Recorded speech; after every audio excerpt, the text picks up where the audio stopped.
We are live. Hello, everyone. Combat Carnivore back, and this is my father, Chet.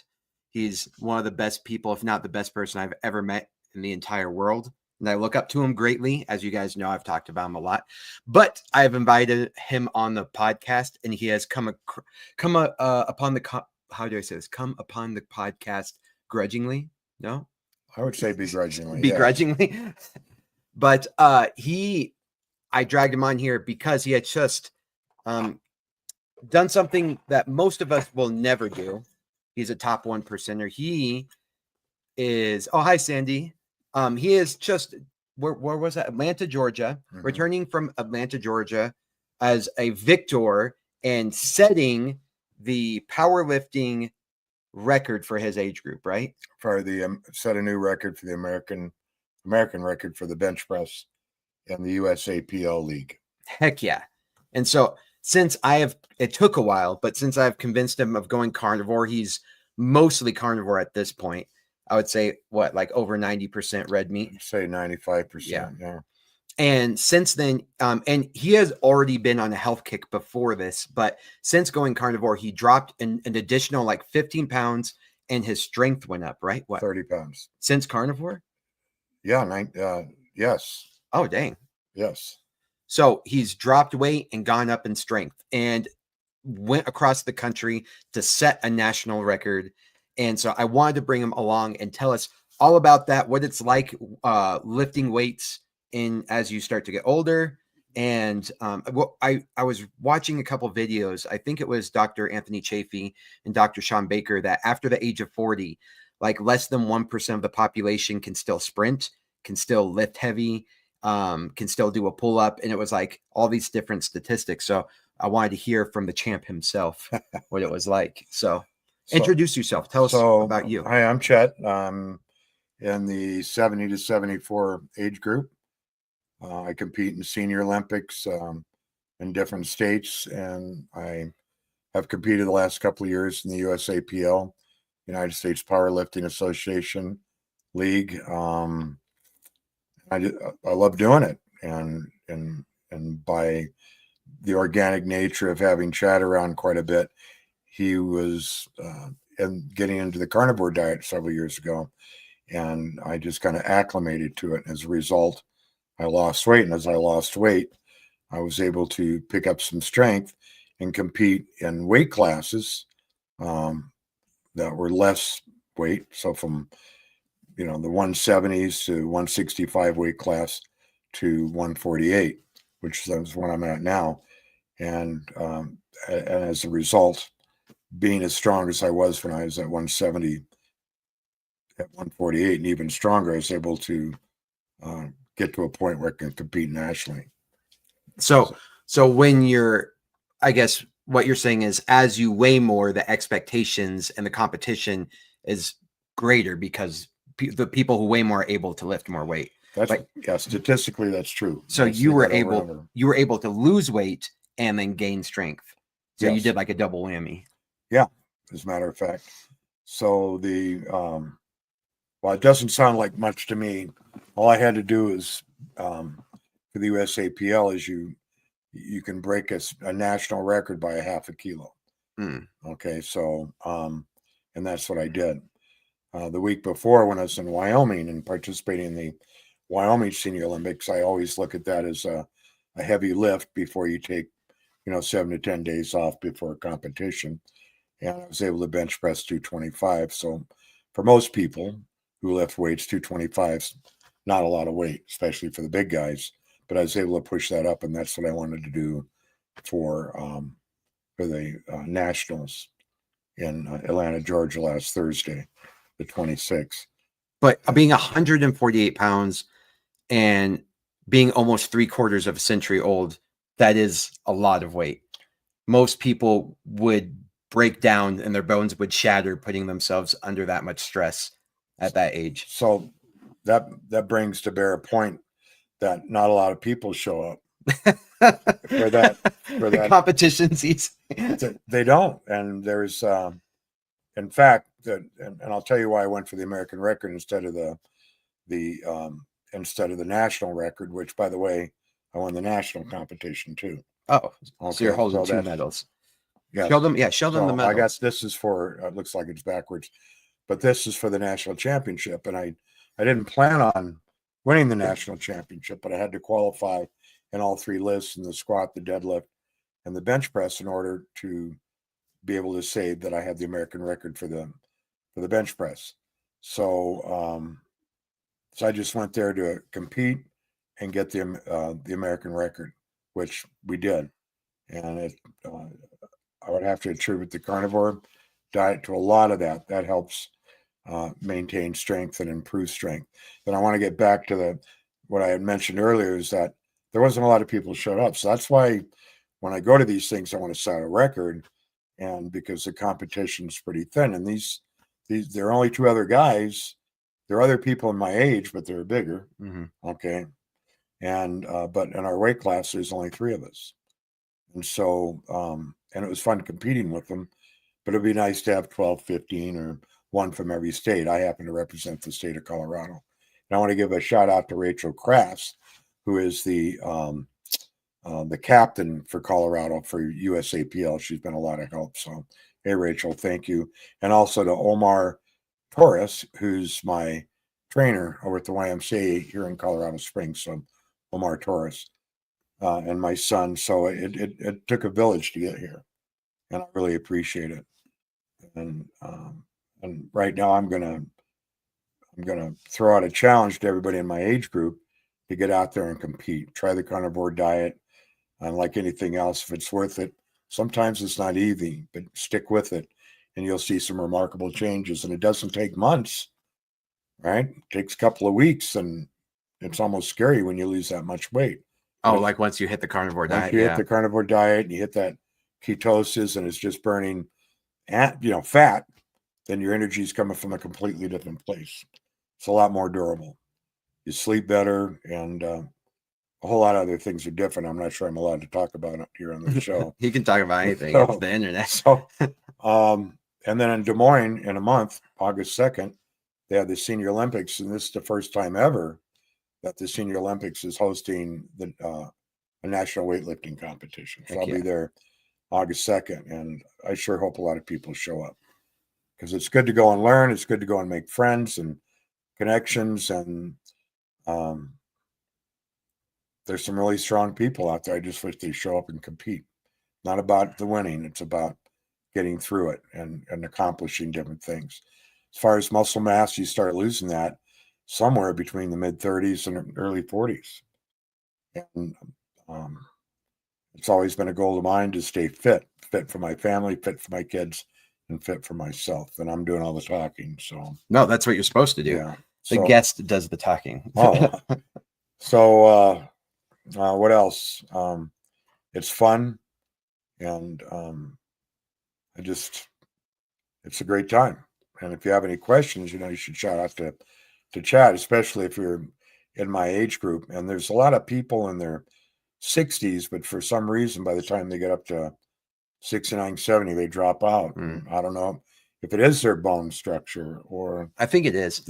I think like a lot of people eat decently healthy, but they just don't realize when health to them is fruits and vegetables, and you know what I mean? A lot of plants, and everybody is still, especially at your generation, the fact that saturated fat causes heart disease and high cholesterol causes heart disease, that was like pushed in you during the 70s and the 80s, right? It started in the 50s with Eisenhower when he had a heart attack. And then the whole market went to this non-fat stuff, and it just becomes embedded. But I just saying, I think that your generation, that's when their body just starts breaking down, and it can't keep up with the impact lifestyle that they're putting on their body, right? Like they can handle all the way up to about 60, you know what I mean? And that's when they start to break down. But so you were even hitting a point where you were getting like a lot of injuries and back pain, and then you went carnivore and like you shot back up, you started standing up straighter. Yeah, that's right. There's a lot of different things that happen. So there was back pain. I was easing into middle age, and by the time I was 47, I think I decided to make a change, and I did. And being in these fitness competitions for one of them, losing weight was another one, eating healthy And we talked about vegetables. That is such a, it's like you're taking them out of their universe when you say, man, take it easy on the vegetables, because they have those built-in pesticides, natural pesticides, and those things get into your body and they cause inflammation. And the medical community, they don't want to hear it. Mm-mm. They've been, I don't want to get off track, but not once has anybody ever sat down with me and said, "Hey, let's take a look what you're eating. Why don't you track what you're eating, and we'll look at it and provide feedback." Right? They're willing to give you a blood test, but if they can't charge for it, and I don't know. So, well, there's a common phrase in all the communities of trying to eat healthy. It's every single time they cure you, they take away a customer. You know what I mean? So, I remember, I was watching this video. I haven't confirmed this too much, but I have had people from Japan confirm this, that their medical system is set up that you pay them regularly. And then when you're sick, you don't pay them because they didn't do their job of keeping you healthy. Oh. So like the incentive structure is different. Their incentive structure is to keep you healthy because that's how they get paid. But in our system, the incentive structure is to keep us sick. So if you're eating healthy and you're working out and you're doing all the right things, then they have no customers. And they've already built this entire model of food empire, an insurance empire, and a medical empire. Conspiracy, or did they just stumble onto it? I think they just I don't think that they did it deliberately, but once they started making money and they realized once it was there, then they hijacked it. You know what I mean? Or what's it called when you take advantage of it? You know what I mean? Capitalized. There we go. They capitalized on the system with a lot of momentum. And once they realized it was wrong, they're already making too much money. And it's very difficult to stop that inertia. So that's what I think. I don't think that they got in this business to be evil.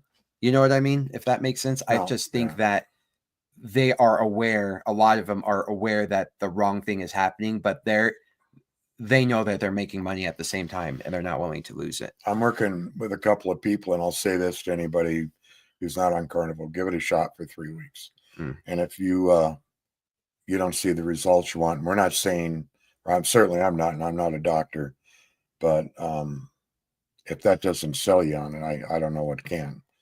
Okay. And make sure you track how you're feeling when you wake up in the morning, and how you're feeling during the day and your stamina, and track that. But after 3 weeks, if you haven't lasted, if you don't have lost 10 pounds, right, I challenge you to that, then you're not following the diet. Okay.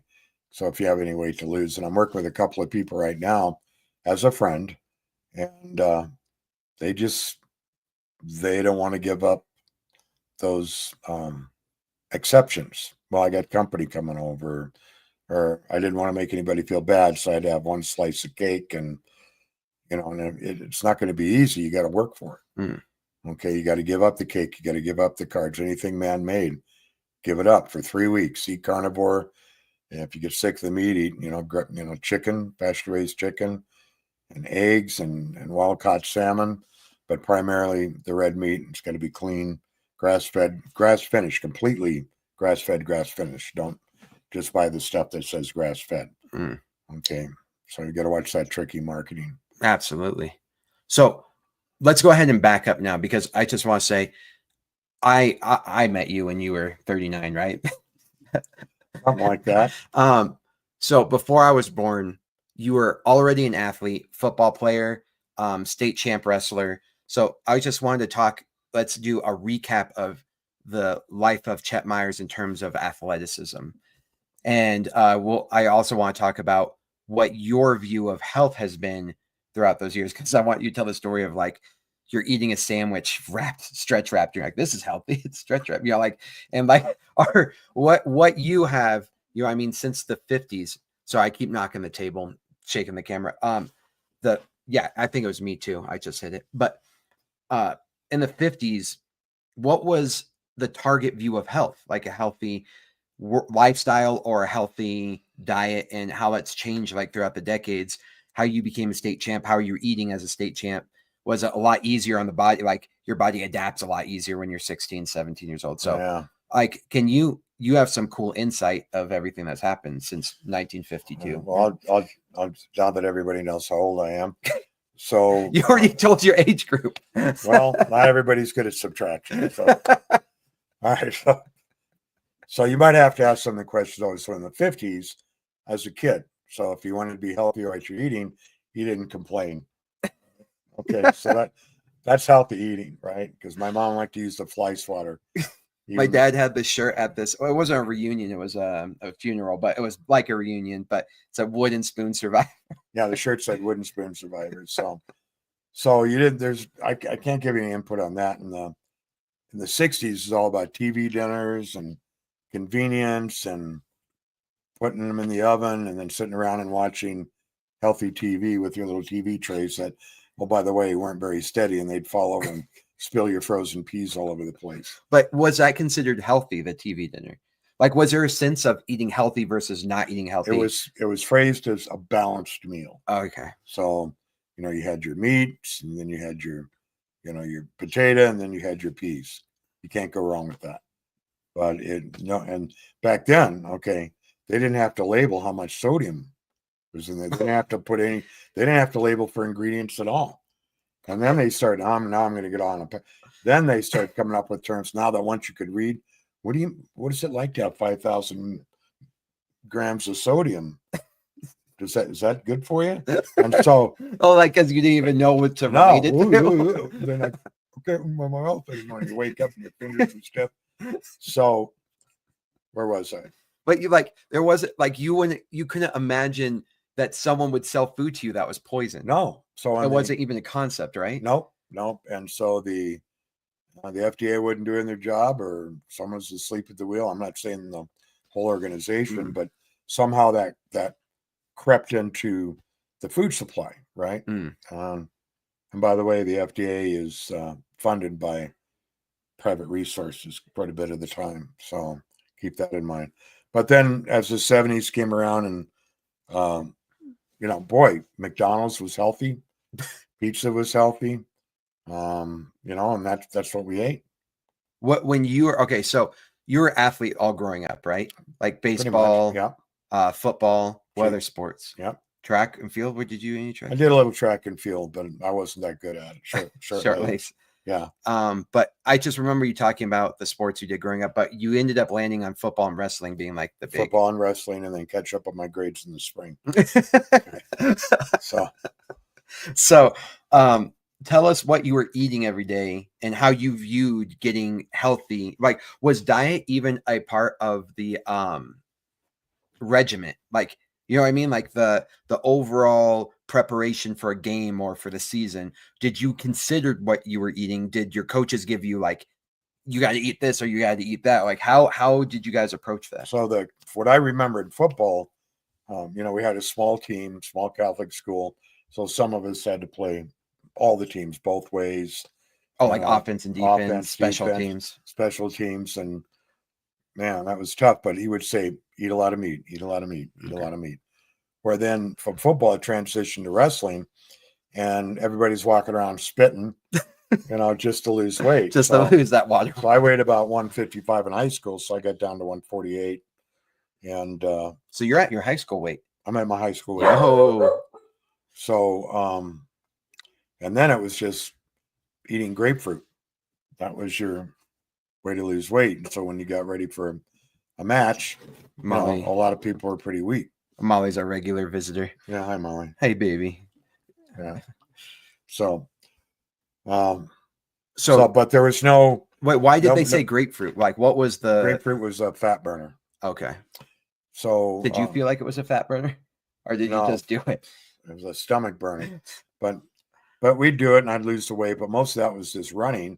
But there's no healthy view of nutrition to keep you going. It just wasn't there. Back then, were you guys like pretty well versed in like the carbs versus fat versus protein? No. Okay.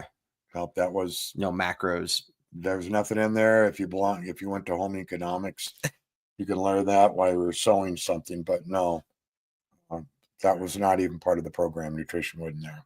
Okay. 1 a day multiple vitamin was the go-to vitamin for the day. Okay. Yeah. So Like the what do they call, like the Flintstones vitamins? those came along in the 90s. They came along with the X Gen. Yeah. You had to convince them. In the old days, the fly swatter would come out. You better take the one a day. So, and then of course, sometime we can talk about. We used to get, shots, Oh, polio shots at school. the huge needles. You just like that, right? And people screaming and fainting, but that's another story for another time. Yeah, I was just watching Forrest Gump. It's my favorite movie, right? And I didn't realize that he had polio. I just thought he had messed up legs.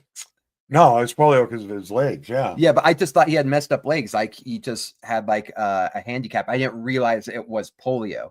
So when he was able to run, he like beat polio. That was the miracle. He's like, that miracles happen every day. Like when he says that. And well, they do. And that was him like beating polio. I didn't realize that his life would have had one direction if he didn't have that miracle happen as compared to doing. Right. But I didn't realize he was inflicted with polio. They don't say that in the movie. You're just supposed to recognize that. And as a kid, I was just like, yeah, I see crippled kids all the time. Yeah. But run, Forrest, run. So I thought he had defeated like a crippling thing. Well, if it hadn't been for the bullies, he may never have done that. Oh, so bullying, bring it back. Yeah. That's our message to you. Yeah. Bring back bullying. You've heard of safe rooms. We can have bully rooms. Okay. So all right. So anyway, so your diet wasn't really related to what you're supposed to be doing too much when it came to like football and wrestling. No. And then after that, I know you kind of got a little bit into weightlifting and you're kind of like a coach for other sports. But were you really big into staying like mental, or I don't know how to say this? Were you big into staying healthy? Like, were you worried about diet? You were working on the doc. So it's like you were moving and lifting things anyway, but did you have like a sort of extra part of your effort in life to stay healthy mentally and physically? No. So at the time, we thought we were eating healthy. Yeah. We thought potatoes were healthy because they had a lot of potassium. And we thought vegetables were Sandy healthy. asked a question. What was the sugar cube with medicine on it we got in school? Psalm 69. Sounds like polio. The polio? It was a sugar cube? Yeah. So they had to do two different ways? Well, too many kids are bailing out of school. For the shot. And it's hard for those teachers to catch kids. So we went to it's like, I don't get paid enough for this. Just kids. So, no, I remember in 5th grade we're going to have a little thing in the auditorium. Well, I wasn't on the schedule, right? And we're lined up in the hallway and we're all talking. Everybody had a crew cut in those days. And, we're looking around and we look back and there's these teachers and they're spread across. It's an inside school, right? And were they like linked arms? Like, and they had linked arms and they just kept, hey kids, and smiling. And we're all laughing and talking. And all of a sudden we heard a scream. What? And everybody, what was that? And we're all looking at each other for answers. And then another scream, like, what is? And then one kid tried, shot day. One kid bolted for the door, but they were waiting for him. They put him back in line, scream. I'm not kidding. This really happened. And then you get like your 10th behind there. And then you see this little girl named Debbie. I won't say her last name. And you see the nurse go, and this real long needle. And they jabbed it in her arm. And 2 adults had to hold her. And she shook so much it broke the needle. So she had a needle. And they had to carry her away. And that just scared everybody. Scared them. The tactics got better. But each year the teachers got smarter. Wait, so like just think about that compared to today. Could the school, what's it called? Like implement shots for your kids, and then the teachers have permission to physically hold down your child while you received a shot? Yeah, so I have a form, I gotta find it, that says we will apply up to and including corporal punishment to get your kid to comply. Was that just at the Catholic schools or was that everybody? No, that was public school. That was yeah. What were the Catholic schools doing? So Sandy said, good evening. Oh yeah, she said, that's awful. Tell them about your story. And then the sugar, yeah, that's what they started doing to sell that. I don't know how that worked. I don't even know if it was really sugar, but I was almost out of high school then, so we didn't do that. And then so good. So, Oh, all right. So I was actually going to say on top of that, when I was a kid, I remember I was kind of being disrespectful at some point. I usually wasn't disrespectful, but I was getting frustrated because I felt like the teacher was ignoring me. I was doing something. I was like smacking my hand on the table, and the teacher grabbed me, was like pulled me towards her, like you will behave. Blah. And I loved that teacher. She's still one of my favorite teachers. But she used to hang us up over the trash can and like pretend to dunk us in. yeah. I just realized that you kids today and their relationships with teachers are totally flip-flopped. If a teacher grabbed a kid like that, it would be an uproar. There would be lawsuits. The kid will be tattling on the teacher. I didn't tell you guys that happened because I thought I would get in trouble twice. Yep. You know what I mean? Like, Yep. as I was disrespectful. The power leverage has completely changed. Well, things are cyclical, so we'll see what happens if we get a chance. Yeah. Hopefully. But so, all right. So I'm sorry to interrupt. So high school, after high school, So I worked the docks. It was physical labor and trading calories. So whatever you took in, you would burn off, and that was at least in the world I lived in, traded calories. That was good. But when you're taking in bad calories and you're expending good calories to burn the bad calories, that's what it took me a while to learn. So finally, in my mid 40s, I went to a doctor to get a physical because my job required a physical once a year. And he says, "What kind of work do you do?" And I told him I wasn't working the docks anymore. I was managing the docks. And he said, "You're out of shape. And if you don't change, your future doesn't look as good as it could be." And so I changed. what habits were you having at that point that you gave up? Eating late at night, not intermittent fasting. Who ever heard of that, right? And smoking, Coffee, coffee. soda, things like that. I didn't drink much soda, but the coffee, Beer, things like that. Gatorade, long neck Budweiser. I That remember. was a staple in the refrigerator. Yeah. I remember once when I was a kid, I never drank soda. I wasn't really allowed to drink soda that much, but there was a party going on and there were sodas in the cooler. And so I picked I was like, oh, this is one my dad drinks. It was a beer. Oh. And I was like, man, soda's not that great. I know. And then finally mom was like, what are you drinking? Oh. But yeah. Sandy got spanked with a paddle for failing a math test. Oh, wow. Yeah. So yeah, Sandy, we had paddles, wooden spoons, Pans. My mom could throw a pan around a corner while she was flicking her ashes into the ashtray. Yeah, it was very strict corporal punishment. Yeah, you start to think about like your mom and your generation as well. It's like what they were willing to do to make a profit off of the backs and the health of like the American people. Right.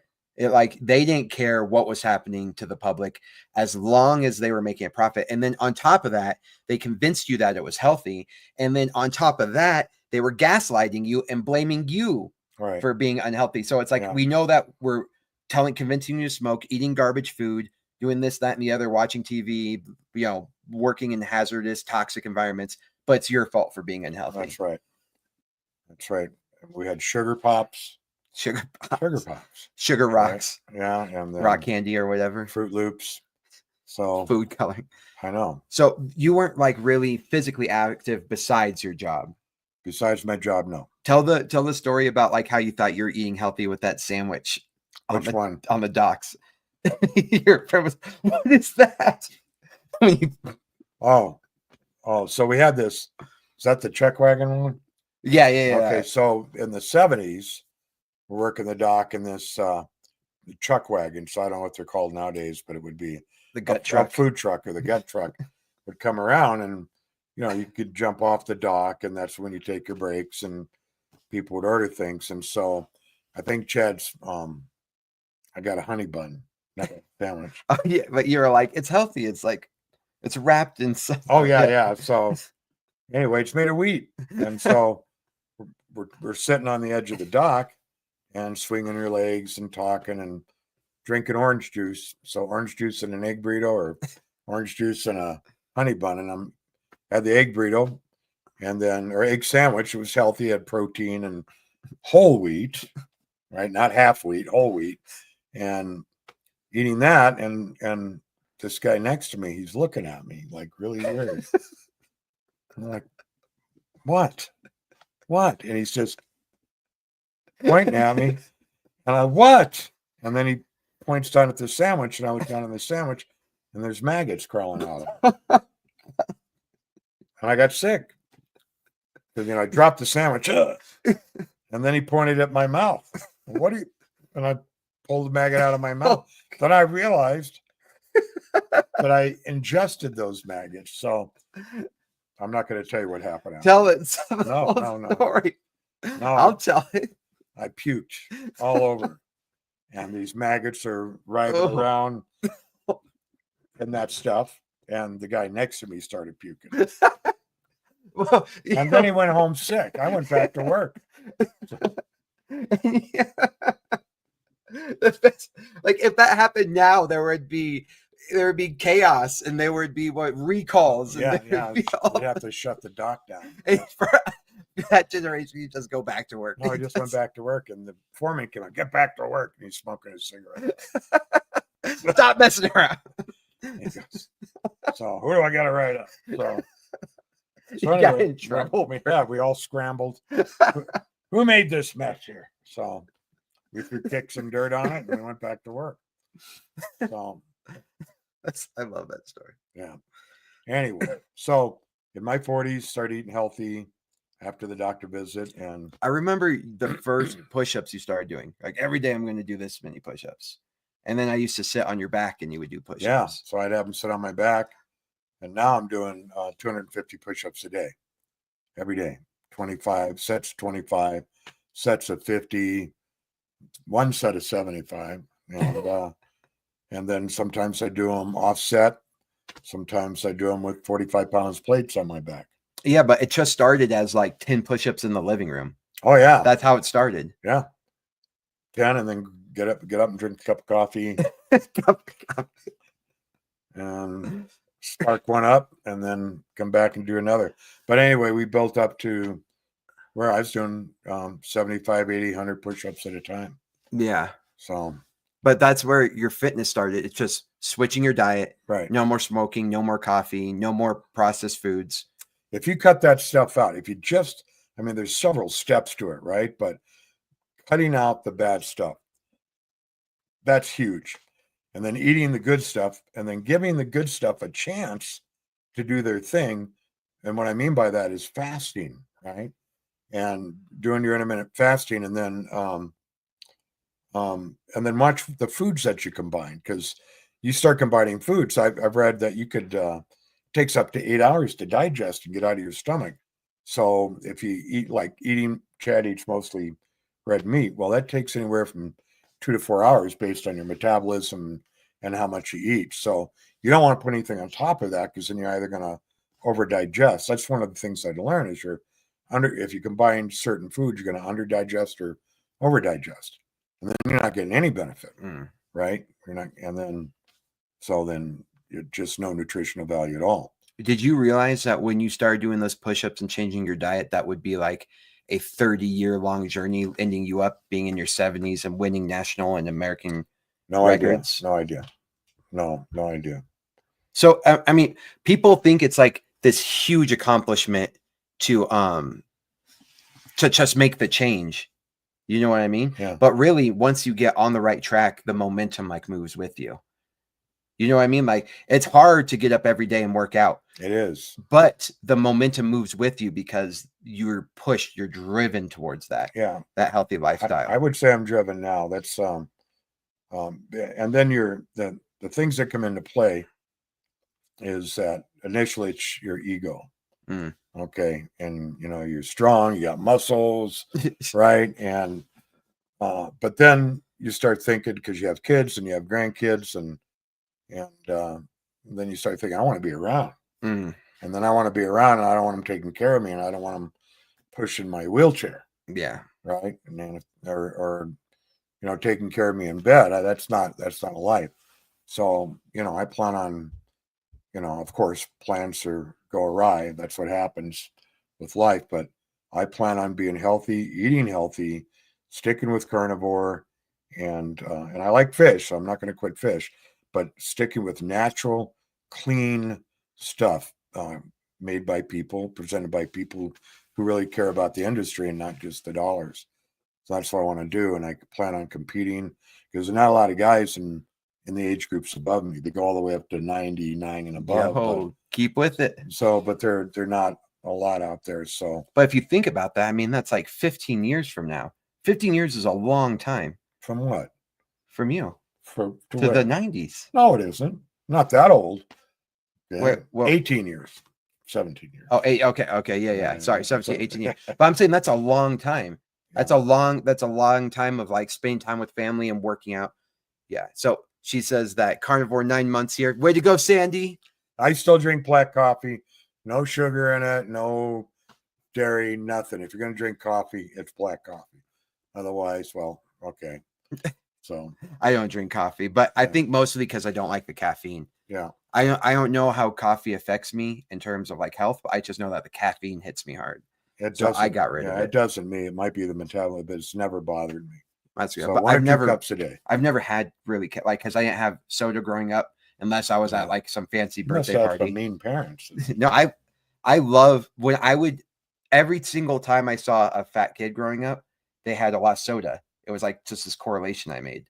Oh yeah. And like the kids who weren't allowed to have soda in the house growing up, they were all skinny and athletes, and all the ones who were allowed to have soda weren't not saying they weren't athletes, but they were usually chubby. And that was like, I don't know why I made that correlation, but then you guys said that we weren't allowed to have it. And I'm like, I'm okay with that. Yeah. But then of course at like a birthday party or something, I would try to get it. Yep. But I mean, I'm very happy that we had the lifestyle that we did growing up. Very, very happy. You guys were ahead of your time, or I shouldn't say ahead of your time, but you guys were very unique in the fact that you didn't allow a lot of junk food, if at all junk food at the house. And then you guys were minimalist before that term was a thing. Yeah. And you guys were moderate with like, you're very fiscally responsible. So like we grew up, I tell everyone we grew up in a cabin in the woods. And it wasn't like a log cabin, but it was like no insulation. Like, you know what I mean? It's a summer cabin. Yeah.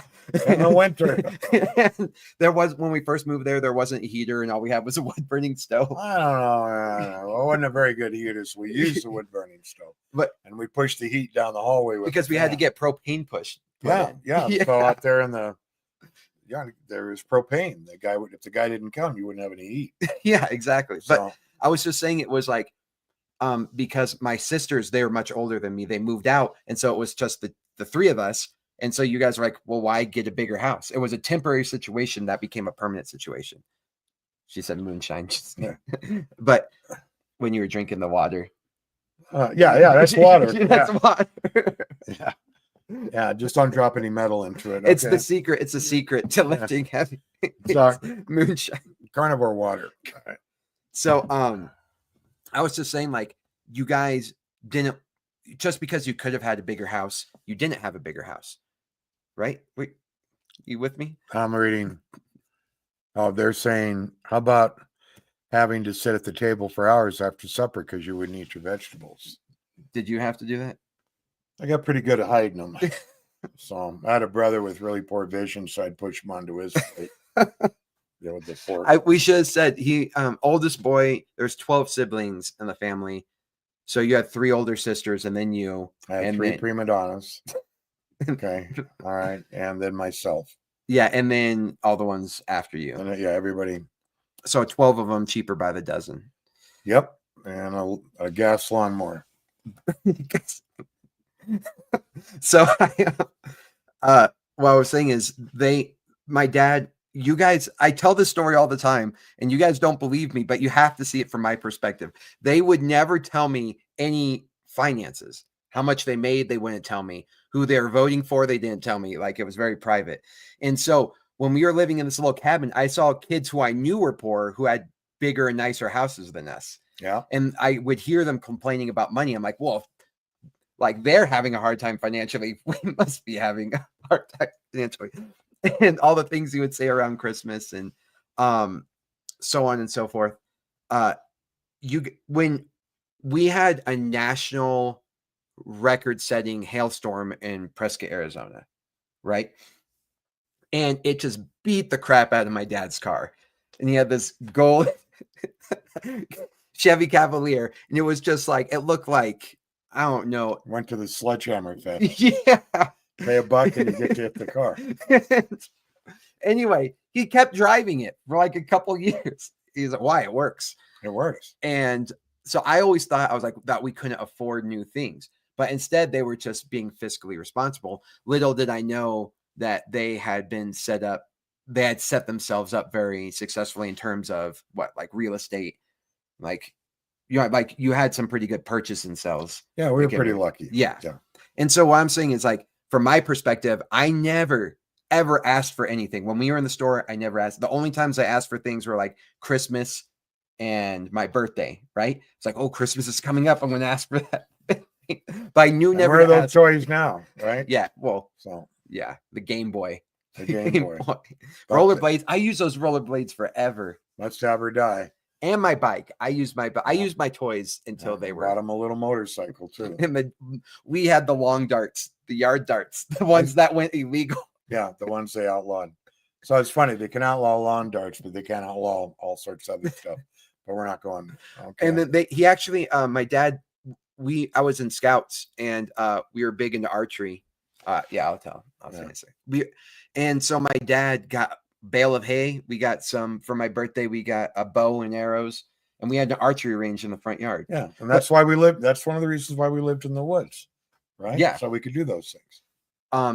And this is my father, so I've known him since I was born. So how old am I? 34 years I've known you. Yeah.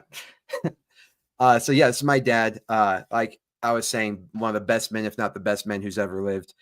And going back to that, I was just saying that you guys lived when everybody was living beyond their means. You guys were living within your means, and you guys taught that and instilled that into me.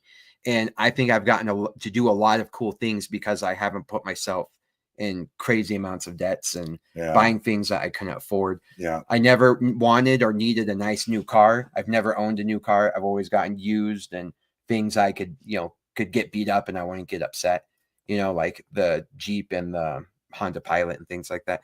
But we just made it work. Oh, he's handsome. Right. Sandy says my dad's handsome. That's true. It runs in the family. He gave me some good genes. Oh, I thought she was talking about you. No, that's you. Okay. Thank you. Is it blush? I haven't seen you blush. I'm not blushing. It's hot in here. Thank you, Sandy. We love you. Yeah, thank you. But I was just saying that you guys were ahead on not giving your kids crap.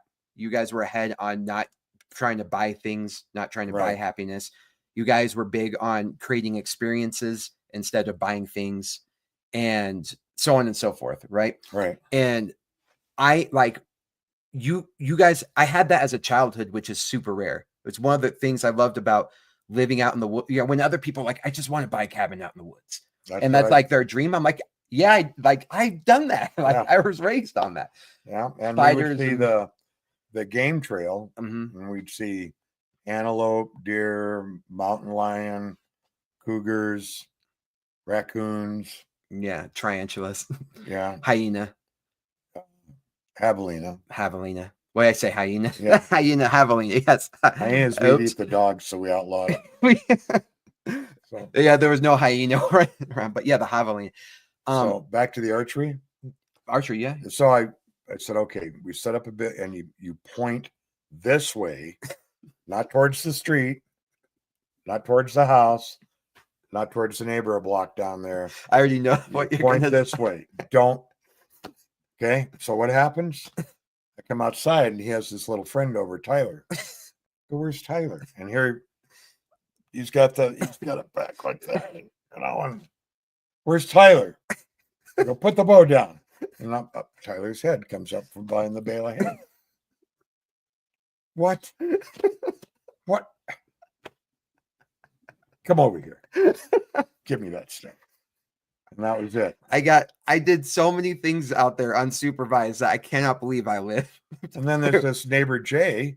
he's walking, and When you say neighbor, it's pretty well, yeah, because everybody lived far away, but he's walking his dog, and if it wasn't our dog getting out and scaring the crap for him, here goes this arrow sliding on the ground past him. And he would brought it up to me. Is this your arrow? Never seen it before in my life. Well, it came out of your yard. I go, what? Did it fall out of a tree? He goes, I know your kids are out there. So it was such a good childhood. It was such a good childhood. So we had to put the bow and arrow away for a while. So I always wanted to live in the woods. And we did for 7 years. Yeah, almost 8. Almost 8, yeah. It was I could not have planned out a better childhood. That's for sure. So yeah, it was fun. It was a perfect amount of like getting to do things and modesty, and you know what I mean? Like I saw all these other kids are always getting new shoes, always getting like the parties that they want. You spank your kids? Yeah, he spanked me.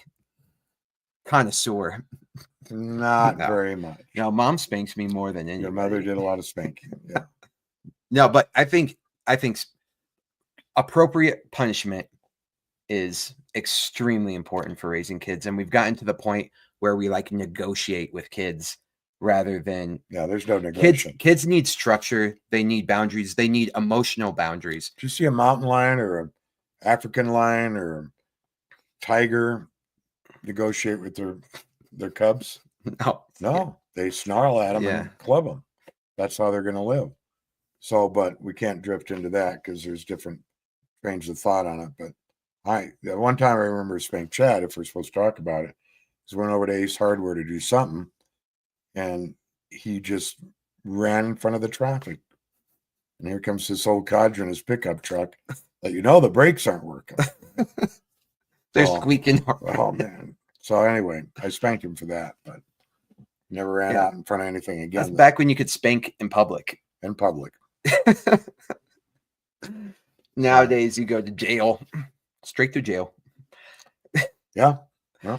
This having my parents, the parents that I did, very unique parents, but God, the best childhood, the best adventures. And you guys always supported whatever I wanted. And like I was big into baseball. I wasn't like the best at baseball, but I was a decent athlete. You're pretty good. And then you were like, do you like this? And I was like, yeah. And you would play catch with me all the time. You would roll with me. Just throw it up in the air. Yeah. And you would invest in the batting cages. Yeah. And then all of a sudden I became good. And I went to the All-Star team. It was like a traveling All-Star league. You got a jacket around here. It says Prescott All-Stars. Yeah. And then the next year I was doing even better and I became the pitcher. It's crazy that you can't spank kids anymore. Right. So then you invested and you're like, if you really like this, if you really want to be a good pitcher, he got a pitching coach for me. Yeah. And so me and my buddy split a pitching coach. And then I went to the All-Star leagues again but every single thing that I wanted to do and I showed interest in, you always encouraged it. You invested in me. And just because it was what I was interested in. Oh, you like archery? Bale of hay. Yeah. Archery. And I think because you did that, I was never self-conscious about what I wanted to do. I just did it. Right. And I always did a good job getting better at what I did. And so I was like, I may not be good now, but I know I could be good if I keep practicing. And you instilled that in me. And that's why I was saying about you guys were ahead of your time. I think when it came to those things, you invested a lot in me. I think I also got spoiled a little bit in that sense because both my sisters moved out when I was like 9 or something like that. Yeah. 3rd grade, maybe. Yeah. So then I got a little bit more attention, and that's when I got a lot of the like you said, sports attention. It wasn't like I didn't get video games. We didn't have TV. No. Like we didn't have cable. No. We had a TV and a VCR, but no cable, no TV, no video games until I got my Game Boy, and then that I lost those privileges. But anywho, I got a lot of investment into me and attention into me when it came to sports and whatever I was interested. Scouts was a big thing. I think our scout troop, I didn't realize what scouts was until we moved to Colorado, but our scout troop in Prescott were they took it serious. Yeah.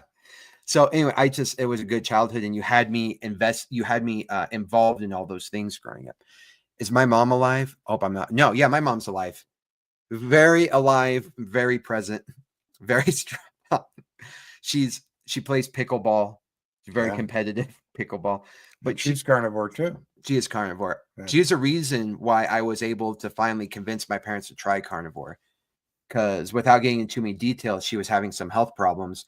And then I came over like, you need to eat nothing but meat. And they're like, you're crazy. And then after my mom I would send her stuff. She was a little bit, what's it called? Resistant to it at first. But as she started to open it up, she started to see. And then I think the final straw for her is she went to a nutritionalist.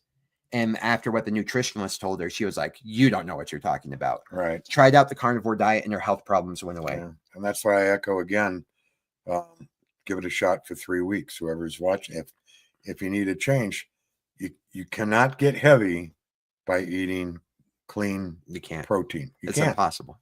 And what happens is this is my own theory again, is your body is designed to be a certain way. And it will, once it's done with taking out the trash, and once it's done getting rid of the unwanted visitors and whoever's up in the attic, right, and they're all gone, then it does what it's supposed to do. And so your organs start kicking in. They get healthy. And next thing you know, you're just shedding weight. And for me personally, I never thought I was overweight at 170 something pounds. And when I started shedding, I was worried. It's like, whoa, and then it just stopped right around 146, 147. And that's where I've been for about a year and a half, just back and forth. If you get out of its own way, it'll do what it's supposed to do. Right. And stop harming yourself.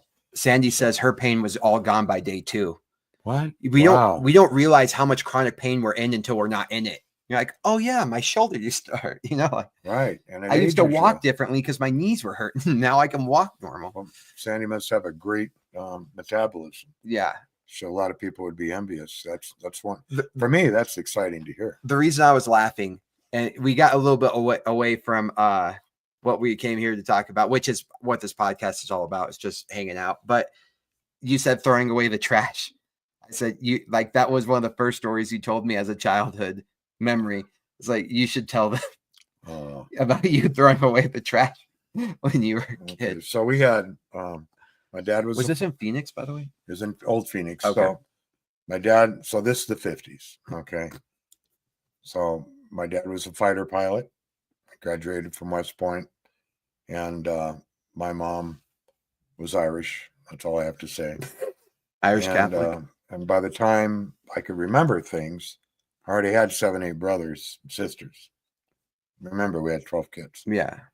And so always babies. Things that stick out the most is my 2 brothers. They started the bedroom on fire. Okay, that's another story. And then my mom would be changing diapers, and I would have to take the diaper. And my brother Dan had the worst. Man. But anyway, I have to put him in this rusty pail that always went, and when it opened up, and then put it in there and close it down. And then these were cloth diapers, right? Mm-hmm. And then we had we had the milkman, we had the diaper truck, we had the cleaner guy, and the laundry. And this guy would come and pick up the diapers and bring a new set of diapers. So there was a service to wash all the cloth diapers and stuff like that. Yeah. So, but anyway, one day I was helping my mom change the diapers, and she's done. She goes, all right, you can go down, go out and play. And as I'm headed towards the door, he says, take out the trash. Well, where is it? She goes, by the door. So I look around, and 2 bags? Yeah. So I grabbed the trash and I went outside. And Phoenix didn't have garages, at least at our house. We had carports. So I'm going down what's called the breezeway. So you come out of the house and you walk down the carport after the backyard. And we had a pretty big backyard. As I'm walking out there and I look in the trash and I see, wow, there's milk in here and eggs. And I learned a new word. Okay. They must be perishable.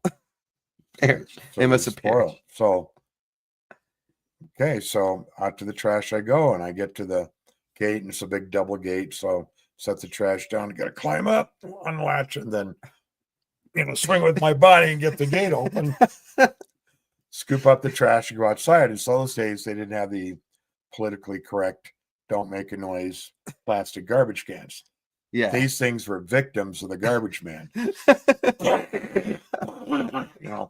Every morning, right? We had one in Prescott, right? The big round tin before we got Yeah, the plastic yeah. one. Yeah. And so, and it was all dented up, and dogs would use it for other things. So it's just like, yeah, man. Sometimes we take the trash can lid, that was our toy, and we'd hit each other with sticks, right? And so, and of course the sticks came from the alley because they were infected too. So, but anyway, I'm looking in here, and I get there's eggs in here. So I opened up the carton of eggs, and then I looked at it and go, wow. And I dropped it on the ground and flat. I go, wow. Okay. Wow, so I got another one out and just threw it a little bit. It's a bigger splat. And then pretty soon I just started throwing eggs all over the place, and a bunch of them hit the wall and the trash can. And then I was exhausted. I threw the carton in there, and then I looked in there, and there's a head of lettuce, right? So I opened up the head of lettuce and just started ripping stuff. And I never ripped apart a head of lettuce. And I just started ripping them out, and off it goes. And there was a dog came down the alley, and he kind of looked at me and went, I'm not go down there. So he backed off. And then, there's milk. So, and back then they just had like quarts and half gallons. So I shook it and I just squeezed it. Milk all over the place, and carrots stomped on them because I didn't like carrots anyway. And just one after bread. It was a loaf of bread. I just always Wonder Bread. I always wondered what Wonder Bread. Just squeeze. It just stuff started coming out, right? And then just one after the other. So the last thing, the cans are dented. I think a couple ended up the neighbor's yard, right? I smashed a couple of them. They're Campbell's with the little Smarty kid on the front of it, right? The little chubby kid with the Campbell's gun. And then the last thing was the toothpaste. No. Yeah, it was Crest. Ipana. It was Ipana. And I wrote my name. No. On the neighbor's wall. On the neighbor's. And then threw it away. Threw the empty bags in there, and then came up to the gate, shook it, and got it in, latched it, and started heading back to the door. And just as I walked in the door, there's my dad. He goes, I thought you told Jeff to take out the trash. I did. What's still here? He goes, did you take out the trash? Knowing that I didn't. I go, yeah. Well, where did you take it? To the trash can. Not to the alley. He goes, well, what's this? I don't know.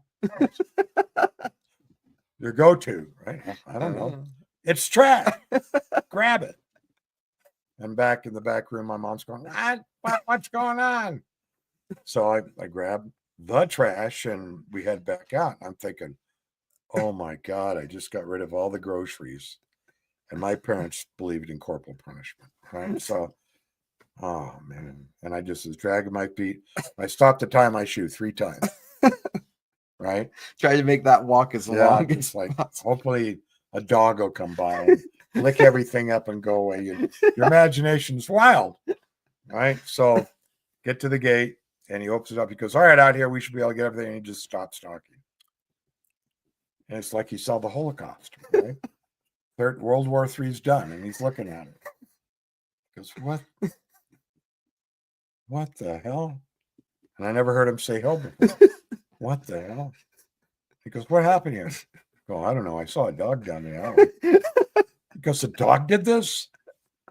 And he started picking up stuff that he thought he could. And my parents didn't make a lot of money, right? So he started picking up. I think I missed an egg, right? And a couple of sheets of lettuce were on top of other ones. And the ants were already busy, right?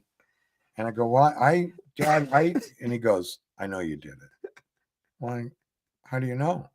He goes, it says Chet and toothpaste on the wall. You can tell me the dog did that? So anyway, I helped him clean it up, and we recovered some, but not all of it, not most of it. And then I got spanked, but we won't talk about that. So Chad likes the story.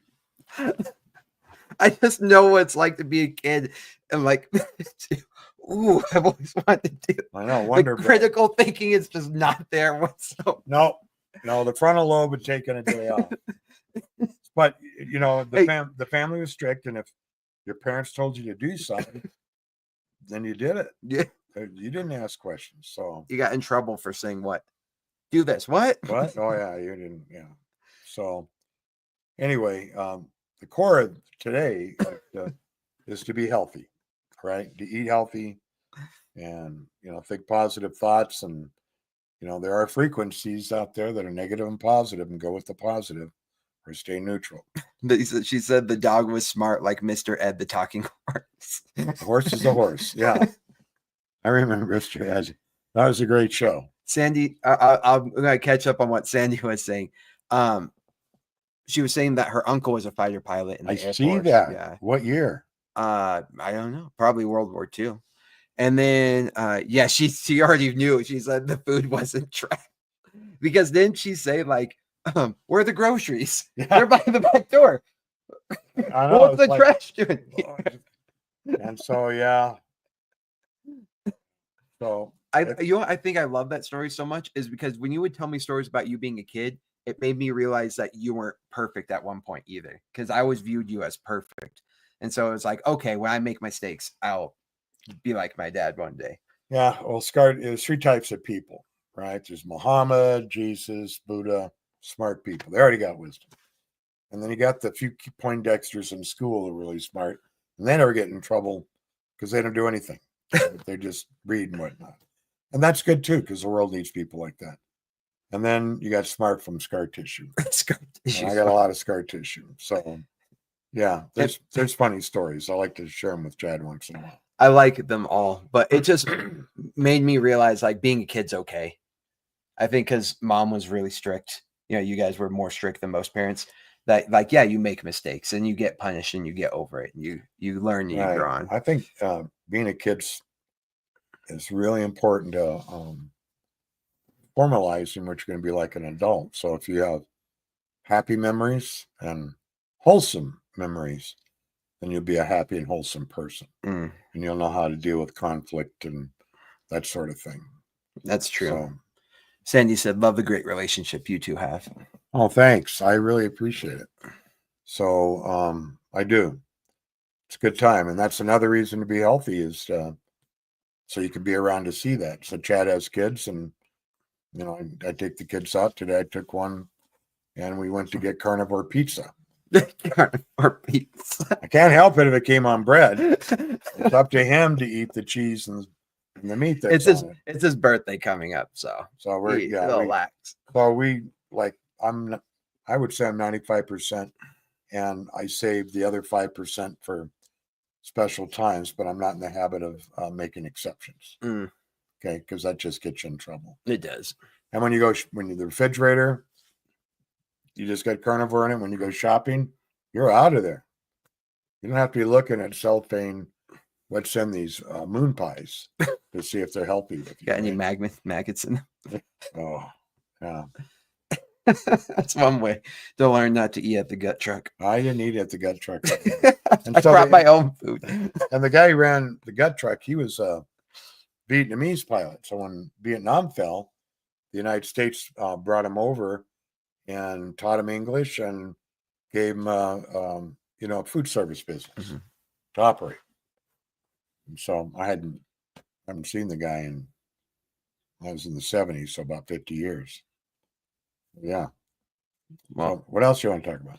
Well, let's see what we did talk about. So we have the USA champ here, the national record setter for bench, and you also won the competition for all three lifts, right? Yeah. So when they combine everything, they total the weight, and then they award by weight total. And then show all your medals here. You got Well, my mom brought down. She was bringing down. She had a basket because she had to carry all the freaking medals this guy's got. Okay. But when did you start competing? Well, I've been doing the Senior Olympics since I was in my 50s, Mm-hmm. and then realized there were other types of competitions around. Well, he was doing. You were doing Ironmans and like. I did the Ironman up in the Rockies. Yeah. And I worked at a place called FedEx corporate, or not corporate, but it was a technology center, and they had a gym there, so that made it easy to stay in shape. So these, by the way, what you're about to see is only a fraction of what's on the wall. Right, but I want to let my mom bring everything. Here's Rocky Mountain State Games, right? So what was that for? Is that was for deadlift, bench, and squat. All right. That was second place. Here's Nevada. And I like going to Nevada, but they, a lot of these places, they either don't pay well or they're volunteers. If you don't have a volunteer, you can't have an event. Oh. So that's why when I do an event, I'll donate some money. Then Wyoming, one of my favorites. Now, Wyoming is just above Colorado. And since Colorado didn't have Senior Olympics up until this year, it's been a few years, I would go to Wyoming. And then I helped them out with a couple events too. And, for Senior Olympics in Wyoming, really cool place to go. It's always a lot of fun. Most of the time it's in Cheyenne. Sometimes they have it in Laramie or Casper. And those are great places to visit too. Thank you, Cindy. She said impressive. We're just scratching the surface. Arizona Senior Olympics. And they stopped having the first place weightlifting there, first place. They told you first place. Look how many times they told you first place. Yeah. So, by the way, if you guys are probably noticing the screen is mirrored, right? So it seems backwards. It's because I got confused because when it shows us what's supposed to, I always end up pointing at the wrong thing. So having the mirror makes it easier. So to go to, and I want to explain something, and thank you, Sandy. That there's not a lot of competition. So I got first place in Colorado, right? But most of the guys my age were healthier than me. So I won first place, and I got to go to the nationals, and here's the national, which I showed earlier. And then I got the shirt on, right? Which you get for free after you pay $200. Yeah, I was going to say. So, but the state meet run by Rachel Krass is hundreds of people show up. You got to have all the equipment there, and you got to get the judges there, and they have drug testing. And, I really appreciate all the work that goes into that. Then the National Olympics, they had nearly 1,000 people there.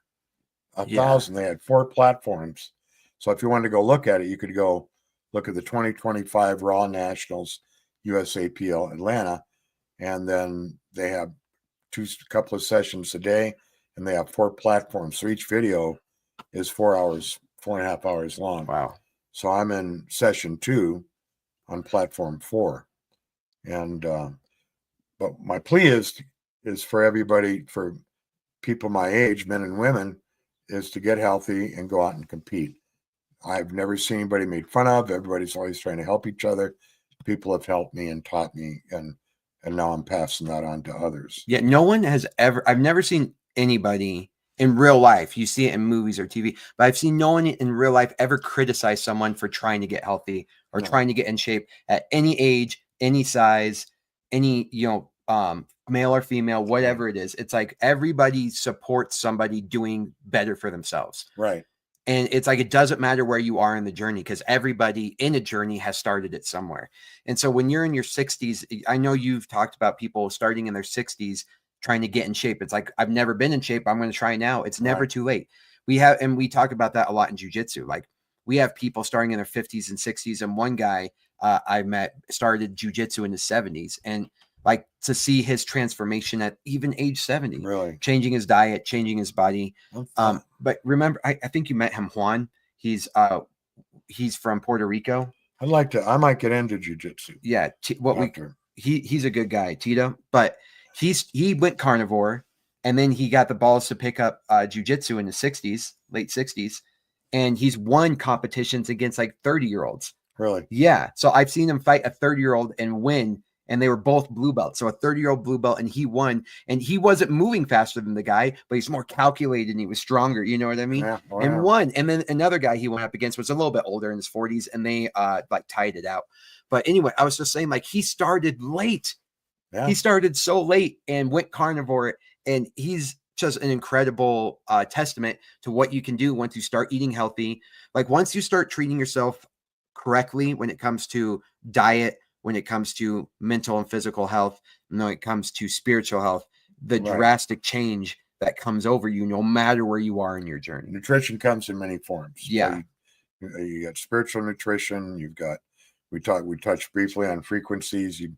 If people don't know what that is, I mean, everything vibrates at a different frequency. And so that might be another show, and interesting to learn about those things. But we think, what I was saying, what we think when we're in our 50s, 60s, 70s, we think, oh, my competitive days are over, my athletic days are over. No. But no, there's people who are trying to be, you're in your 70s and you're still being competitive in something. Right. And that I think you should do something to be competitive in so many different areas in life, but we count ourselves out after like the age 40 for whatever reason. Don't count yourself out. I hope this reaches, a lot of people, but I hope it reaches the 60, 70, and 80-year-olds and 90. We're not cutting anybody out, but eat right, carnivore, wild caught fish, chicken, but mostly red meat. Man, you're living, right? And you're not sick. You're not going to the doctors. You're not taking pills. Just all sorts of good things. We should get a doctor on here and talk about that. Well, we usually like, and that's what we do with that carnivore community, is like, we have plenty of doctors talking about this and how the most effective measurement ever beyond all medicine by far for dementia and Alzheimer's has been being in ketosis, being on a well, we haven't measured directly a carnivore diet, but a high carnivore ketosis diet has been the number one most effective thing for people with dementia and Alzheimer's. Man, like, if that's just your brain, imagine what it's doing for the rest of your body. So can you take a moment and explain ketosis? Yeah. So ketosis, so osis, as you know, being in a process of, right? State of, yeah. And then keto is a fuel source. So you hear a lot of different words for the same thing. And when I say the same thing, I it's like same, but different. So like lipids, oils, fats, ketones, right? Like, so when we're saying these, it's the same thing at different states, just like we have ice, water, and steam. It's all H2O, but in different forms, right? And when we're in ketosis, what we're doing is we are burning our energy source from ketones, right? And we kind of say this comes from fat. And so when we eat saturated fat and we have fat stored in our body converts just the way kind of like carbs gets converted to glucose in the bloodstreams and the sugar. Like fat and ketones have a similar relationship. And I know like some of my carnivore friends are like, that's not exactly right. But just for the most generic terms, the most elementary terms from explaining this is, once you get the carbs and you're don't have glucose in the bloodstream anymore, your body has to resort to running off of ketones, which is our most natural state. Not only natural as in like our lifestyle, but our evolutionary lifestyle means that our ancestors evolved to be running off of ketones. And so we run, therefore, most efficiently off of ketones. It's like having a car that's a diesel and trying to put gas in it, and or having a regular car and trying to put diesel in it. If you're running off it's like, yeah, it might run for a little bit, but it's going to tear that car up. And that's what we've been doing, having glucose in their bloodstream. So once we are running off of ketones, that's being in the state of running on ketones, which is called ketosis. And when we have excess glucose in the bloodstream, it's toxic. It will literally kill us. And so once all of our cells are replete with energy, it's left over in the blood. And so what our bodies have to do to survive is it releases insulin, and that insulin helps prevent us from killing ourselves by lowering the blood sugar, right? And when insulin goes up, insulin affects like over 100 processes in the body. So when your body releases that insulin, it has so many negative effects all around your body, so much inflammation, so many negative effects on your mitochondria and therefore your epigenetics, so on and so forth. So anyway, that's what ketosis is. And if you are somebody, your joints are hurting, you got that brain fog, you always have that afternoon nap, you have anxiety, depression, there's a litany of things all the way up to from autoimmune disorders to cancer, that if when you finally get into ketosis, these things start to melt away, just like the sun coming out after a blizzard. It's like it sucks in the blizzard, but when you go to ketosis, it's like everything just starts going. The birds start chirping again, and you start seeing clear. And my wife keeps saying, like, it's so nice to have my husband back, because I was so anxious and I was so uptight, and my brain fog was horrible. It was like I wasn't me. I was just kind of like this robot going throughout the day with no emotions. And so once I got back into ketosis, I like, the first time I hit ketosis was in my first 3-day fast. I finally understood what everyone was talking about. And I was like, could I feel like this all the time? And that's why I discovered the carnivore diet. Isn't that great? Yeah. That's great. So that was a lot of description of ketosis. Thank you. Yeah. So, and of course, like, I went a full year of very, very strict carnivore. I had my first few cheat meals and I'm feeling it. It's not very good. So I got to get back on being disciplined again. Yeah. But man, it's night and day going from carnivore and ketosis to going on glucose and feeling how I operate in both. It's like the soreness comes back, the joint pain comes back, the anxiety comes back, like that. And it's insane because you feel trapped, right? You feel trapped. You feel like this is you forever. Yeah, and I've seen it. So, and you don't know what to do about it, and you feel no doctors can help you, and they should know. But I'm glad I'm on ketosis most of the time. Sometimes I'll go 17, 18 hours, 20 hours before I eat. Yeah. And there's a big difference. But everybody's metabolism different, so you got to listen to what's going on in your body. But you're not going to get anywhere if you eat crap. Period. Sandy says she's 1 meal a day. Same here. Really? I'm usually 1 meal a day. Like, I just sit down after I've done my workout and I've worked, at the end of the workday, and I just eat as much steak as I can. How many calories from that 1 meal? I don't know. So, like, the carnivore community is moved away from counting calories. Yeah, I don't count them, but you need 1,200 calories to survive. Well, they say that, yeah. But I mean, once you're 5 days into a fast, yeah. But I think it's just quality of energy, right? And so for me, like, this is something I didn't experiment with. And you might like this. I think I've told you about this. Is what I'll do is I'll just listen to my body and then measure afterwards, right? And so once I was like a month into doing this, I started calculating, okay, how much am I eating a day on average? I was eating about 1.5 pounds of ribeye a day, right? Yeah. I was like, okay. And then I finally looked up, like, what's the optimum amount of protein you need a day and the optimum amount of fat you need a day. And I ended up calculating that you want about 1 gram per pound, right? Right. And so I was eating 1.5 pounds, and that ended up equating to like 150 grams, and I was like 145 and 150 pounds. Close. And so it's like my body knew exactly what I needed. And the same thing with the fat, because ribeye is like a 1-to-1 ratio. So I was getting the same exact fat. For that. Yeah. So no, you're right. And I was talking earlier, your body knows what it needs to do. And I shoot for about 150. Mm-hmm. And I spread it out across the animal kingdom, but primarily red meat.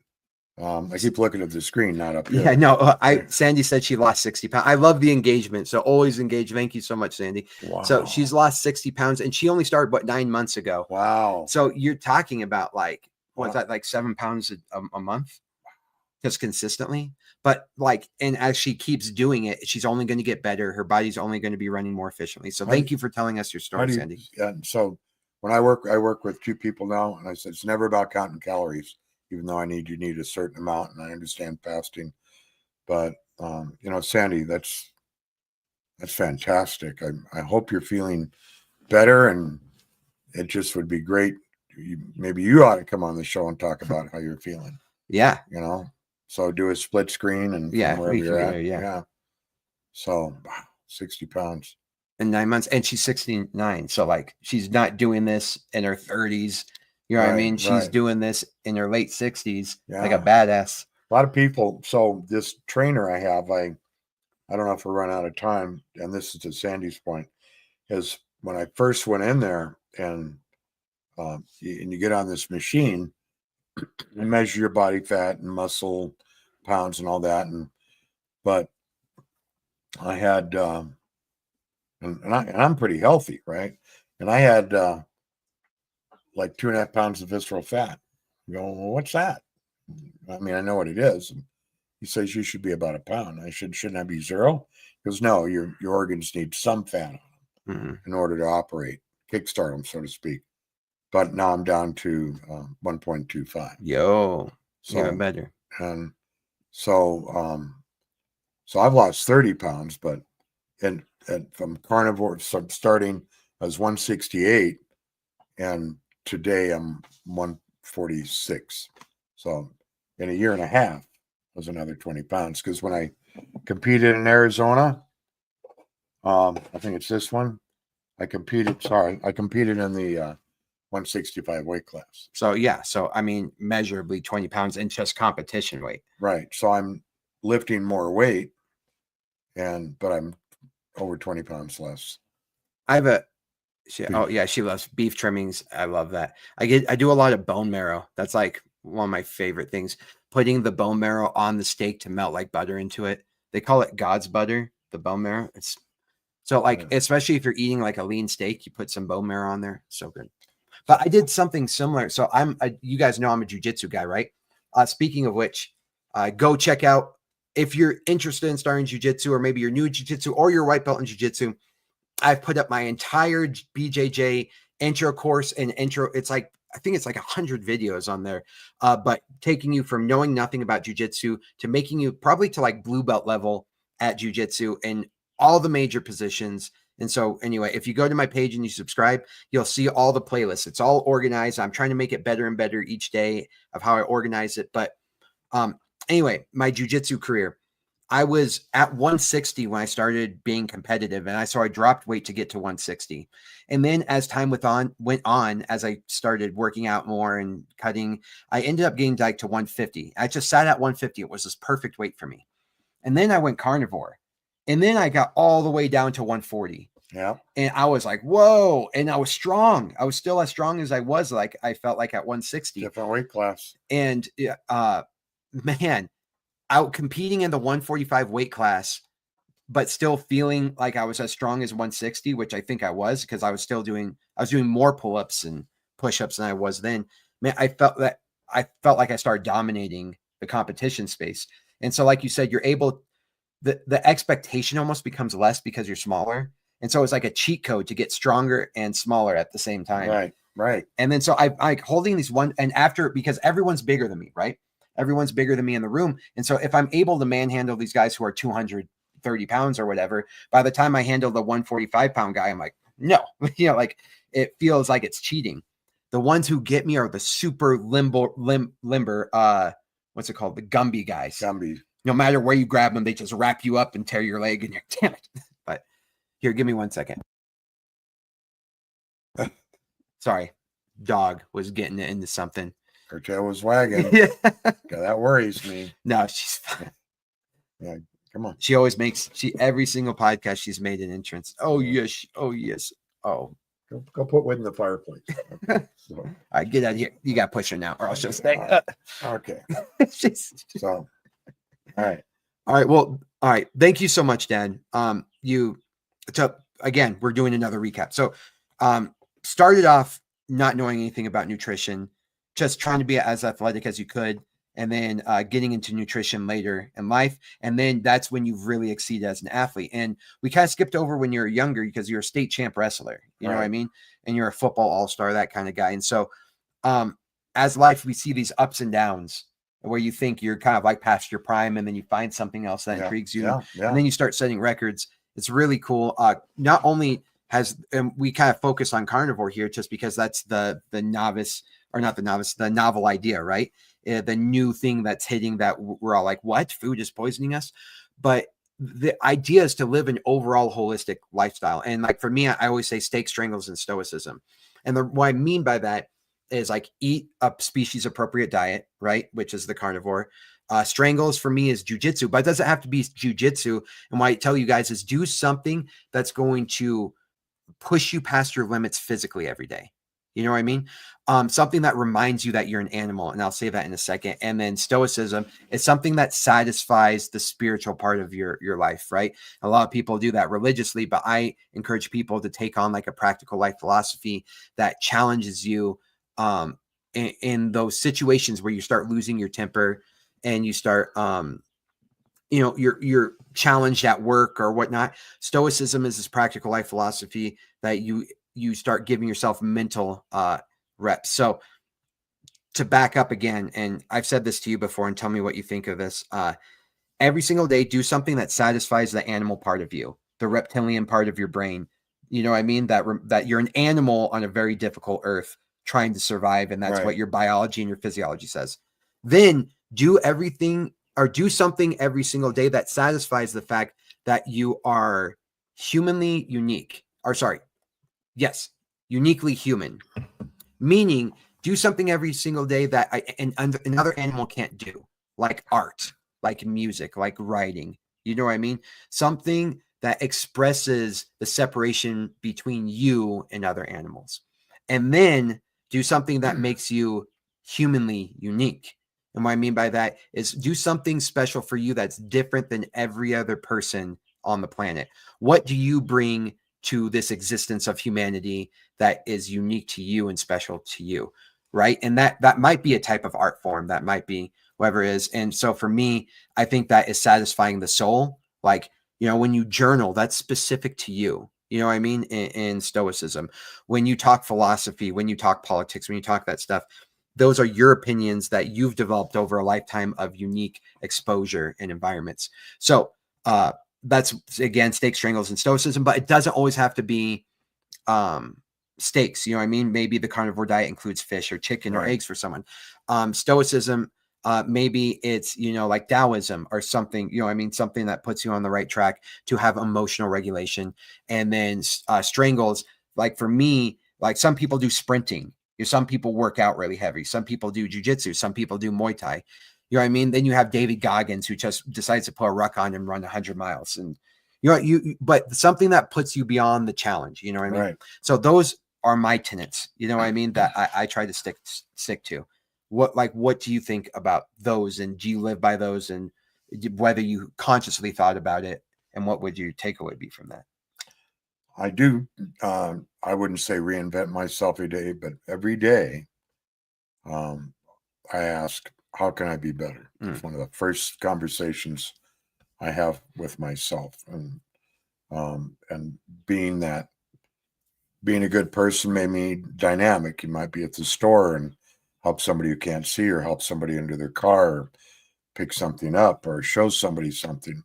So I don't have a regular routine for that. Or I go work out at Y, and I'll help people there. I like to donate to organizations that need the money, like the Y or Rocky Mountain Field Institute. I like to spend time with my grandkids.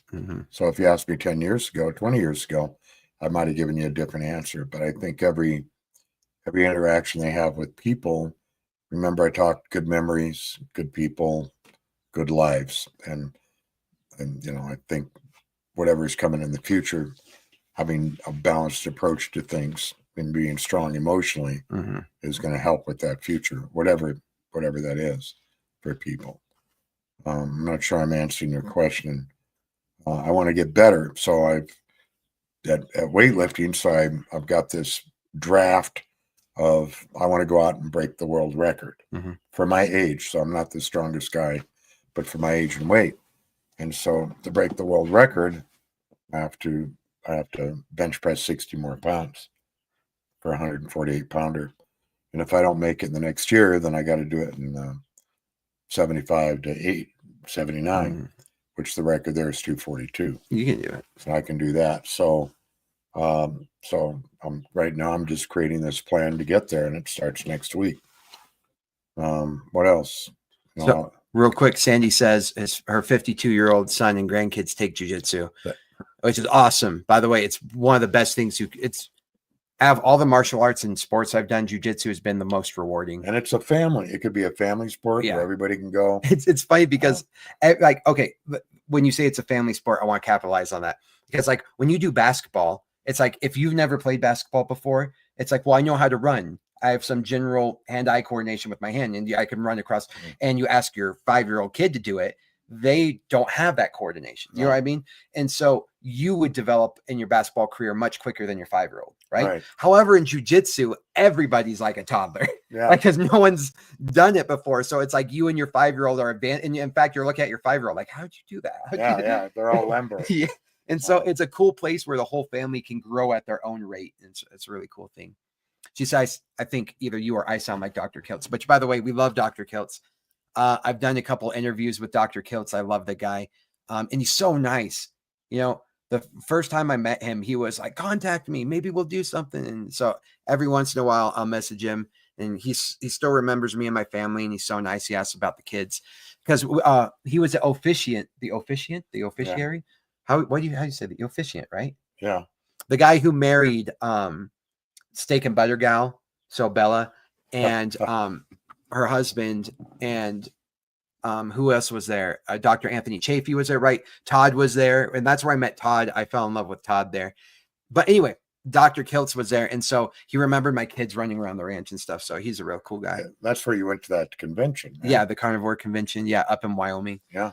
But yeah, I fell in love with the carnivore community there because I'd never been around so many other people who are as sick as I was and who cured themselves all with the same diet. And what's insane is when you first have all your illnesses, it's like the internet is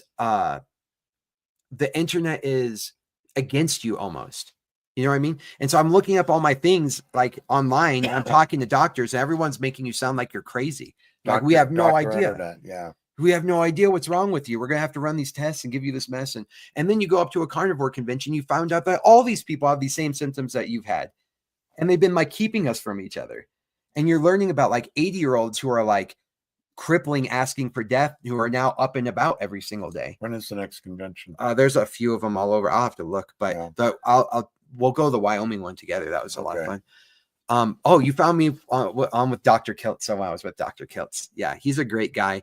So like the way he is on camera is the way he is in real life. You know, there's a lot of people who are different on camera than real life. And he's one of those guys. He is like him and Bella.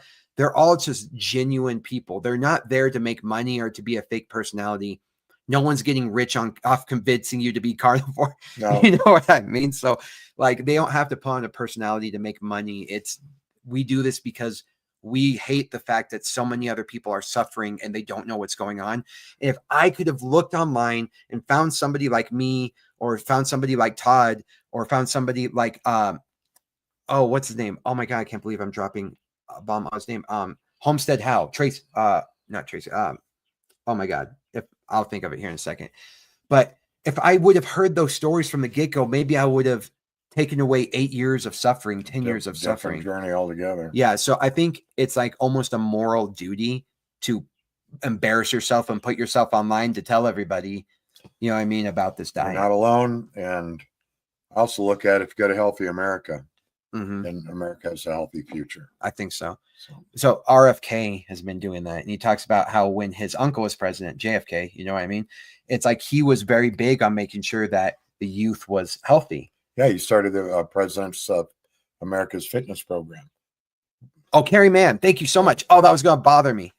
Carrie Mann, so thank you so much. He started the President's Fitness Program. Yeah. And I remember doing that in 8th grade. And I was carrying the basketball down the basketball court. Never played basketball. You got to dribble it. At me. You got to dribble it. Well, dribble. It's like stuff coming out of your nose. So I was never picked for basketball again. But I did 25 push-ups when I was in 8th grade, and that beat all the kids who could only do 3 or 4. Good. So thank you, Sandy. Yes, by the way. So Maggie, their answer, yes. So I met all of them at that carnivore convention, and Carrie, I had done a few podcasts with. I got to reach back out to him. How does Sandy know all these people? Because like the carnivore community is not that big, okay. Right? All right. And so we all meet each other. We all do podcasts with one another. But yeah, and Good job, Jen. So Carrie, he lives in a small town in Wisconsin, and they own a movie theater where it's just like one screen. And cool. I love it. I love that stuff. And so he shows like one movie at a time. And yeah, he's a cool guy. Really, really cool guy. But he started his channel on just how to homestead. And then he found carnivore, and his channel kind of moved towards carnivore. Wow. He's a cool guy. And everyone kept saying when we do podcasts together that we looked a lot alike. And we were like messaging each other. He's like, how many comments have you gotten that we looked alike? He's like, all of them. but yeah, anyway, great people. I love them all. And I just know how much pain that they were in because I was in that much pain. And so I think that's why we bond very quickly. Yeah, she follows most. Yeah, once you go carnivore, you kind of start following the cult. So I have this, so I keep track that I want to have at least 80 ounces of water a day. Good, yeah. And that's part of taking out the trash. So. Oh, Molly, you're such a good girl. So that's all I got. Thank you so much for coming on, champ. The Get national mom record. On here, pickleball lady. Yeah, I'll get her on here. She's an athlete in herself. Yep. Always climbing walls and stuff. I always forget how old she is because she's always busy. Come here, Molly. But yeah, let me do my whole wrap up thing. So okay, Molly, lay down. So please, again, steak, strangles, and stoicism. I did this because I wanted to reach out to all the vets who might be struggling because it helped with my PTSD a lot. I had a situation where I almost died while in the Army. It's a weird situation, not what you would typically think.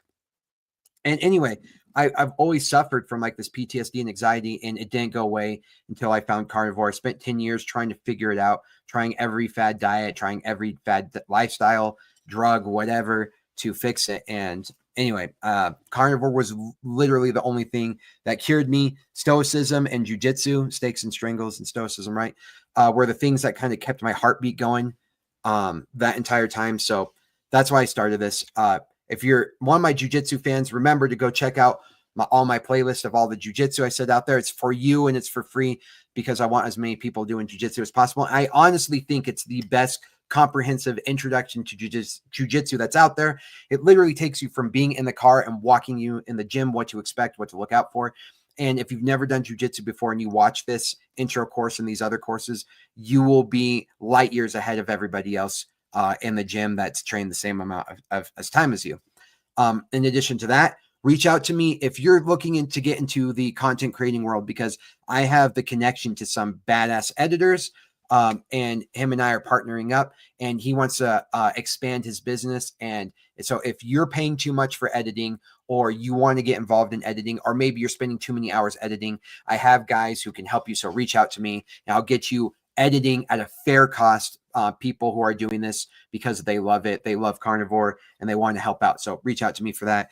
Do you have any shout outs that you want to give? A shout out to my dad. Thanks for coming on. Yeah. Thanks. And just real quick, there was times it was crippling for Chad. So it's a complete, it's a completely different person.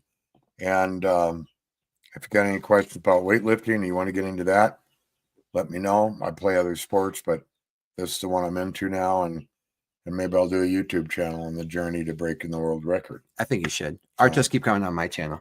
There you go. Okay. All right. Love you, Dad. Thank you for coming on. Chad.